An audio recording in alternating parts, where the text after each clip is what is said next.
And we are live. Brian, I predict there's going to be some buzzword carnage here today, my friend. You predict that on a call that's all about the unpredictions. I mean, how atypical. Anyway, John, as always, for the listeners who didn't know this, this is the sixth time we've done the annual unpredictions deal.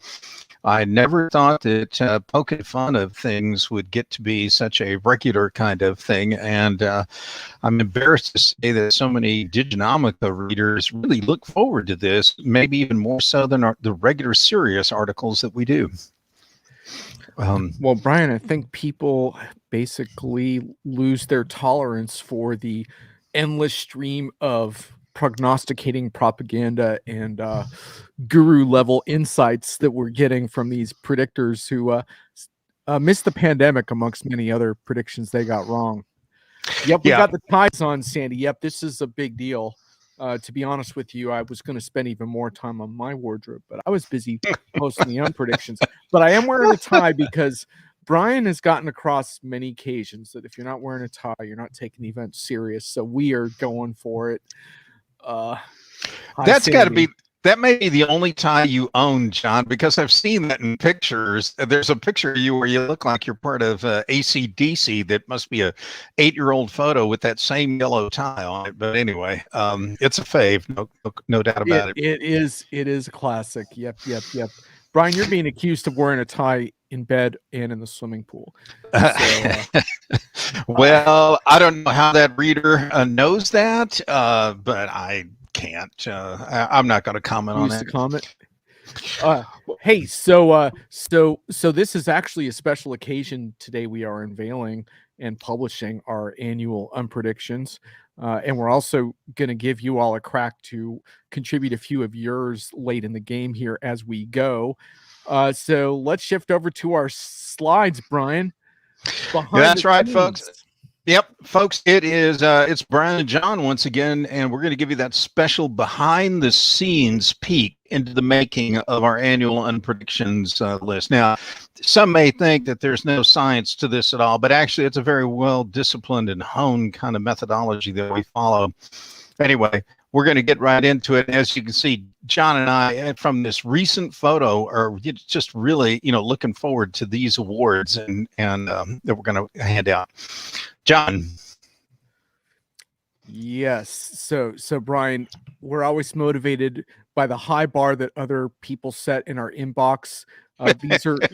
These are real predictions that we've received. The other day I got brands must be willing to accept change and evolve in order to survive. If there's one thing we've learned during the pandemic, so we're going to provide some rare insight, Brian. It is something that's puzzled tech vendors and pundits for years. How can two guys, you and me, get things so wrong and yet somehow be the only ones to get them right?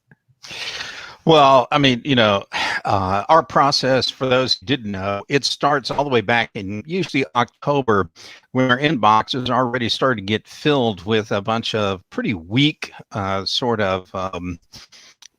they call them predictions, but they're usually something quite a bit less than that. And these come from PR firms, software vendors, people that are futurist, and others who want to share their, as John likes to call it, ninja caliber predictions with us.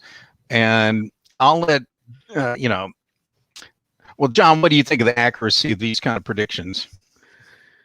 They are uncanny. They have a way of being right every year.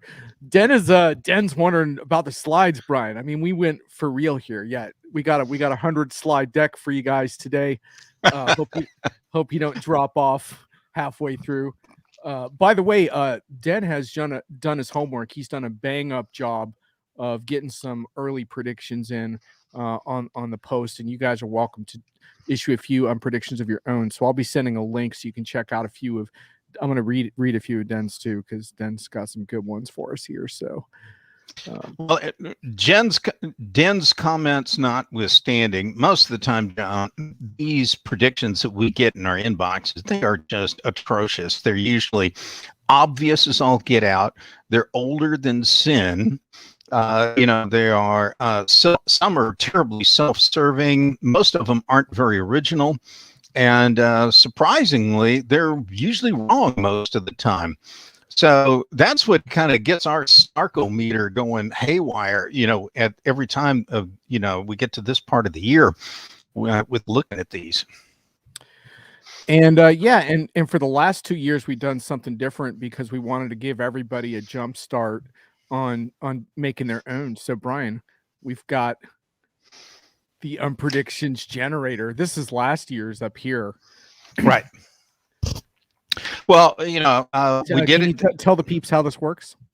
Yeah, it's real tough, folks. For all you technical people, this may be really hard to follow. You just pick a word out of every one of these 5 columns, and you can string it all together across the page to make a killer unpredictions deal. Now, we already have one, Brian.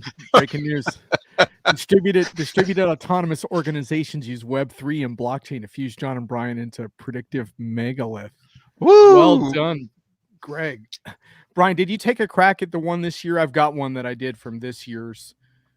Oh, by all means, share yours. Yes. I got hybrid data-driven chatbots maximize social distancing. So that's that is hot off the presses, folks. And we only point this out because last year when we released the unpredictions deal in Diginomica, people really glommed on to the unpredictions generator and were coming up with any number of possible answers and putting them out there on Twitter. And in fact, I'd encourage everyone. You can see there's my Twitter address on the by my picture here. If you want to come up with a combination using either last year's or this year's unpredictions generator, we definitely looking forward to seeing the unique combinations of potential unpredictions out there. Nicole actually has a question. She wants to know if there are any jargon additions to the columns from this year, Brian. Yeah, in fact, this was one of my babies I worked on this year. I built that unpredictions generator for 2022, and I went out of my way to try and avoid any redundancy with last year's.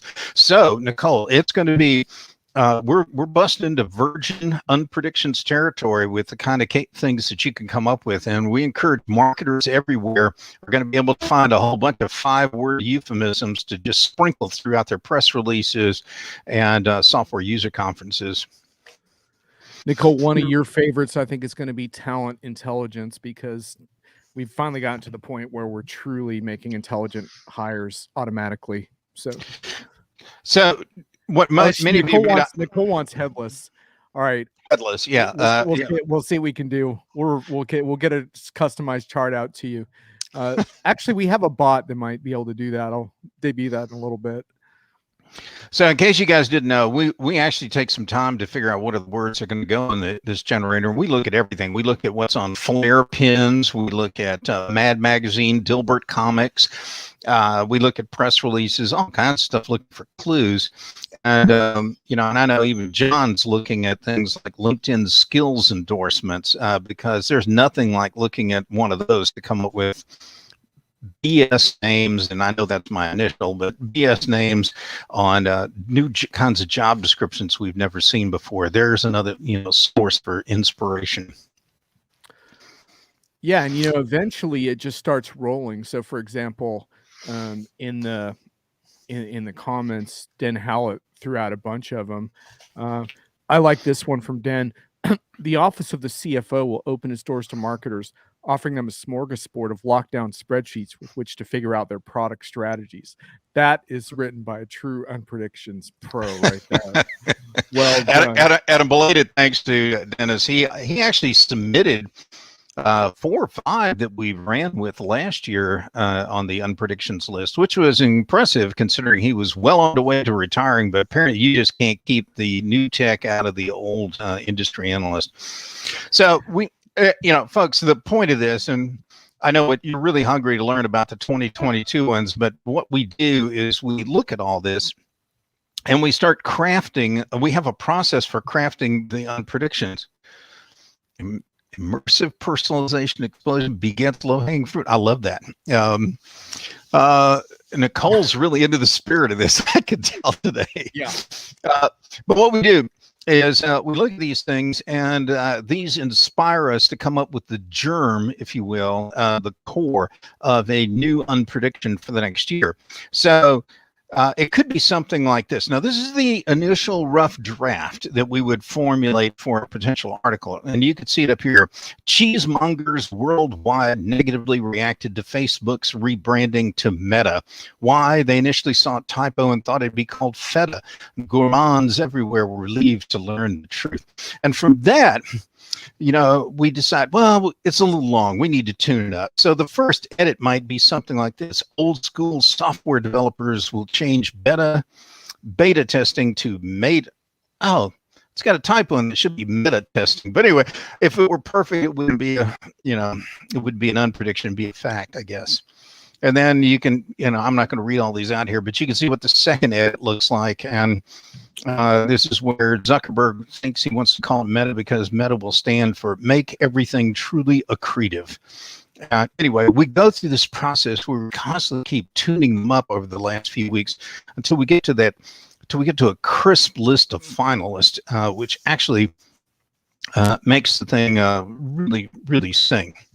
Brian, should we show them how the sausage really gets made here in the fortress?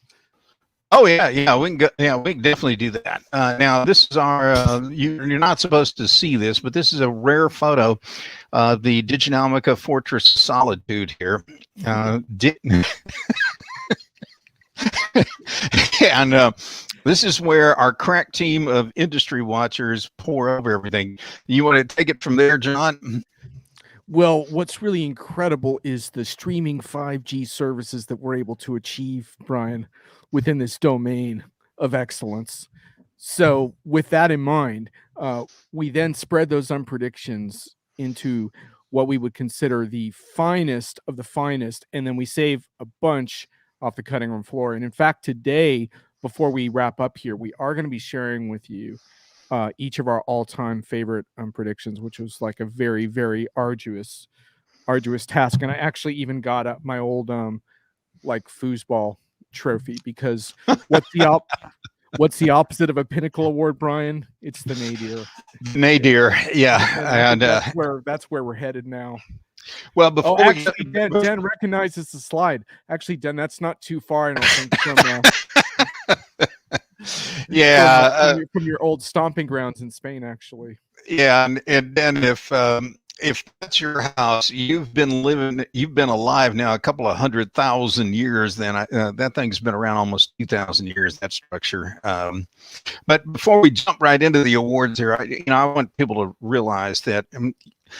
Inside the Fortress of Solitude, we've got folks from legal looking at these things to make sure that the snark is not too personal. We've got folks looking at ways to add additional snark, come up with appalling irreverence and satirical mirth. And, I remember we had so much excess energy going last year that we ended up creating a whole new section for the deal, which was around TV and film, that were going to come out, with a technology theme.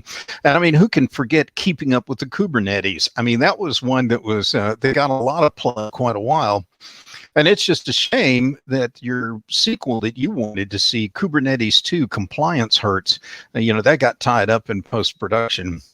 Anyway, let's show them what happens at the end. What does it look like when we get to the end of all of this, prediction generation effort here? Well, when we finally get to the very end, the cream of the crop, it kind of looks like this. Yeah, it is clearly a mess. And I got to tell you, folks, you wouldn't believe how many, rejected unpredictions there are. There are clearly some violent disagreements that occur, and the damage to marriages and relationships is unbelievable. And that's just within our own team. You wouldn't believe how some vendors can get offended by these. Anyway. So folks, as far as Dens are concerned, he made one about Brian, and Brian, I'm a little worried you're actually gonna act on this one. But he says Brian will keynote a conference on AI in a cravat, playing a modern-day classical ditty on a Stradivarius violin as a throwback metaphor for Sherlock Holmes looking for clues about AI reality. The crowd will applaud rapturously while having no idea what Brian is trying to convey. The conference bookers will be glad they didn't sign up Nigel Kennedy. I'm a little scared that actually might come true, because we do have a weird thing where every now and then our predictions do seem to cross the finish line. If you want to see the rest of Den's predictions, you can check out the post there. Den, I'm not going to read the one about incontinence. Sorry. Wow. All right. Well, that, bottom line is we do have a whole litany of these that don't make the final cut. But anyway, I think we're at that time where let's share what we think the top 5 or the top 6 are, I guess, from each of us. And we're picking the best one, in our opinion, from the last 6 years we've been doing this. So, John, you want to kick it off? Well, let's go all the way back to when we did the first one of these pieces back in December 2016. What really stood out for you? All right. And just so you know, I'm not sure if I did like one per year quite right. I might have gotten that a little mixed up. But anywho, my first one I picked was: a vendor will be taken aback when a customer tells them, "I can't wait to see what your expensive AI prototype can do for me." Yeah, and to think that was in 2016, and we're still waiting for a lot of those vendors to come out with AI tools. I thought the one that really got me back then was: an analyst firm will issue their brand new vendor ranking system, the predictive parallelogram. A competing analyst firm, vowing not to be outdone, offers up their tetrahedral pyramid of technology excellence. And if anything has stood the test of time, it's that we are drowning in quadrants and waves and curves and cycles and so forth. So that's one I like from 2016. Yeah, if anything, I would say that one came true, actually, unfortunately. All right, so do we go on to our next top pick? Yeah, let's go 2017. What did you like? User conference attendees get grumpy when told their lunch will be served in small chunks via an array of microservices. It's interesting too, Brian. Yeah. It's interesting too how we still haven't found too many great use cases for microservices, but it probably would work for saving on the lunch budget. So there is that. Well, every time I read that, it makes me wince, because I think about some of the horrible flat meat sandwiches or non-existent food that you see at so many of these conferences. So if there ever was an area for improvement, for a vendor in their events, it's got to be in the food service side. I liked that year. I liked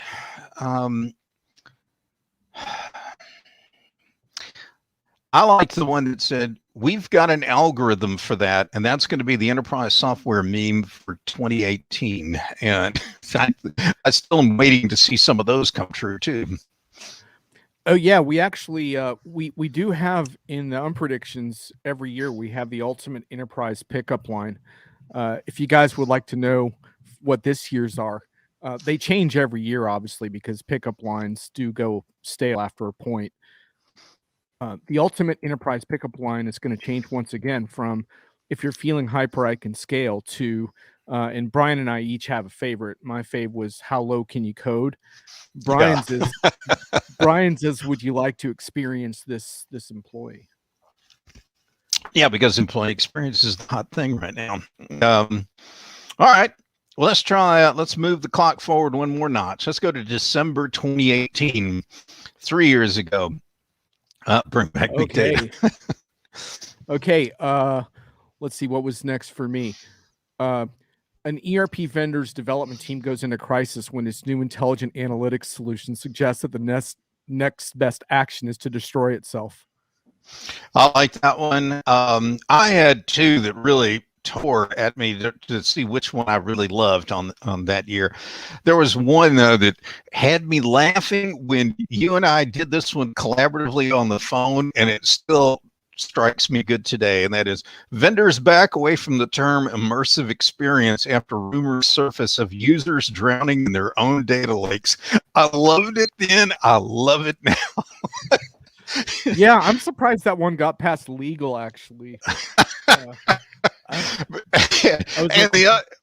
And the other one I love that year, and I hate to go, I hate to break the protocol here and do two in 1 year, but there was one we also did that year, was number 9. Digital twins give way to triplets due to a bizarre IVF mix-up. I still think that one is right up there in the ridiculousness of these kind of unpredictions. That was actually one of the ones I had. Both of the digital twins and immersive experience ones I had as my finalists, but I have some other ones too. So that was classic. All right, so so we have 2 more to go. Yep. 2019. What December 2019? We were doing the unpredictions for 2020. What was your number 1? Giving up on the holy grail of intelligent apps for the intelligent enterprise, a vendor will finally issue its line of semi-intelligent apps for the semi-intelligent enterprise. Tell you what, John, you got completely mangled. Can you might did my audio come out bad? Yeah, and okay. Your video's actually frozen at the moment too. So did I freeze up? Weird.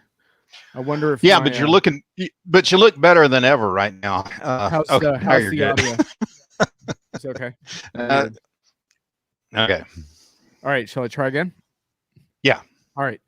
Giving up on the holy grail of intelligent apps for the intelligent enterprise, a vendor will finally issue its line of semi-intelligent apps for the semi-intelligent enterprise.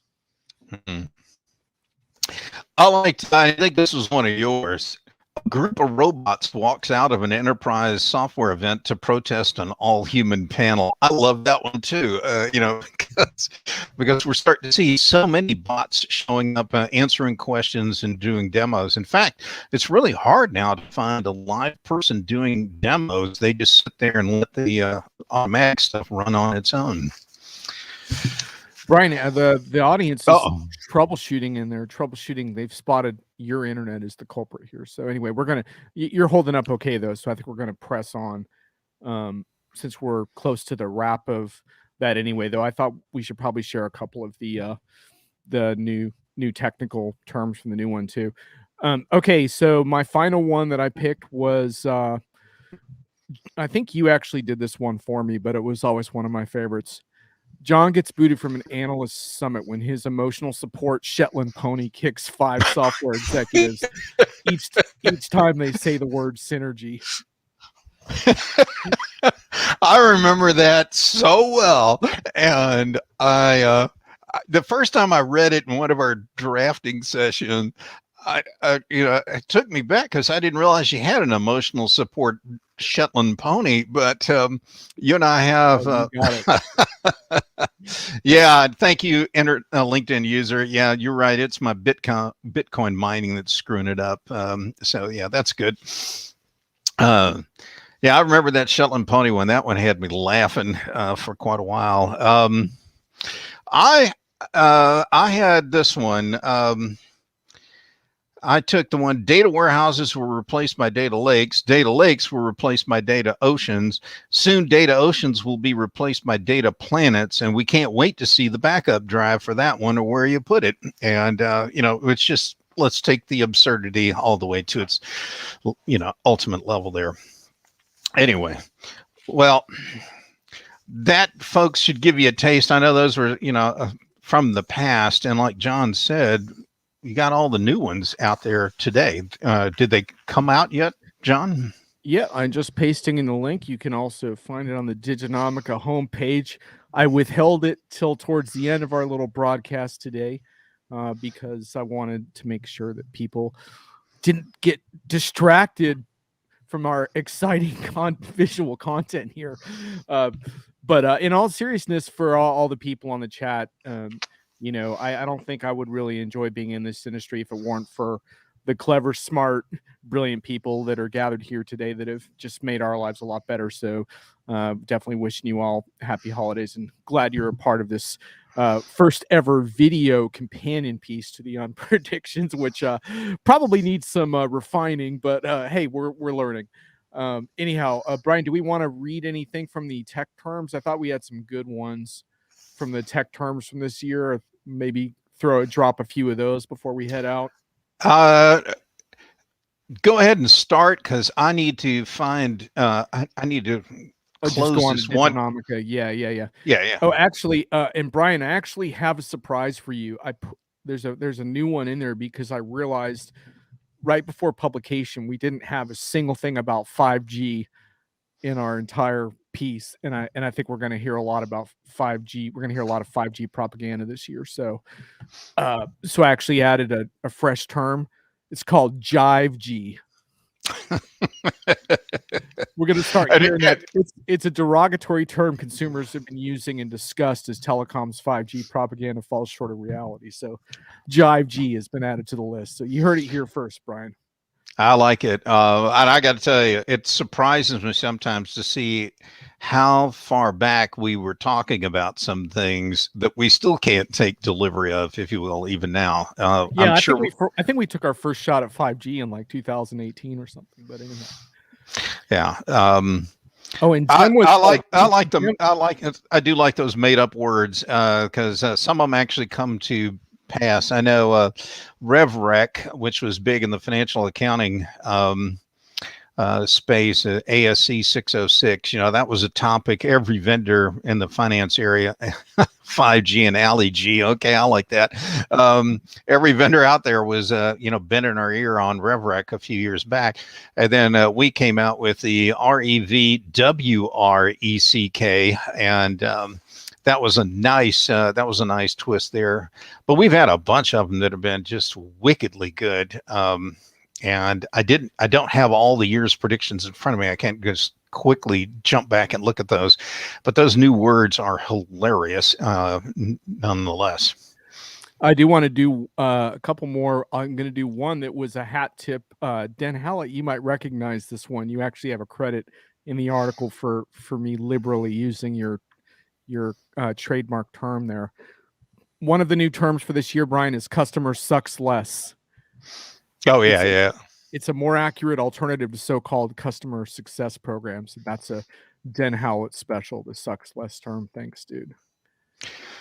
So, John, I just toggled over to the Diginomica site, and yeah, we're in the big box on the top left. So we got the top promotion spot there. That's a nice placement, and considering that there's nothing terribly newsworthy about this, anyway, that's fantastic. On all the new made up words this year, I kind of liked tick tick. That was the one that's not a clone of TikTok, but a new app that senses if you have Lyme disease after all. Anyway, I thought that one was a nice one. And there's some, there's plenty of them in there. So folks, you're probably all cheating and jumping over there anyway. But I don't know how much more we need to keep on here. I will tell you that we did have some delicious ones that we did not use. I had one about an ERP vendor, and John said I couldn't use it unless we made fun of every ERP vendor. So that one unfortunately had to die. But if you want to know what it is, send me a private message or whatever on LinkedIn or email. I'll be happy to share that with you, or Twitter. Yeah, hey, if you're feeling salty one day, just pop that out on the social feed. Yeah. Like I said, folks, we have dozens of these that never made it to the across the finish line. All right, John, is there anything else we need to cover today? No, I think we've overstayed our welcome, but thanks everyone for joining us. It was fun to give us a try, and thanks for your spicy chat contributions. And Alan is suggesting that we start offering jargon as a service. I want to really thank everybody on the audience. This was I like the very interactive nature of things today. That was right up there. So thank you everyone for contributing. And as always, in the years past, if you guys want to come up with something throughout the year that you think needs to be in the unpredictions list, send it to us. Just stay away from the obvious things, like more and more applications. More and more applications are moving to the cloud. I don't need that, but we'll take all the snarky ones you got. Eric, sorry we didn't get enough overhyped buzzwords in there for you, but don't worry, man. There's always more. There's only so many we can dismantle in a half an hour. But thanks everyone for joining. It was great to see everyone. Have a great holiday. Yep. Thanks, everybody.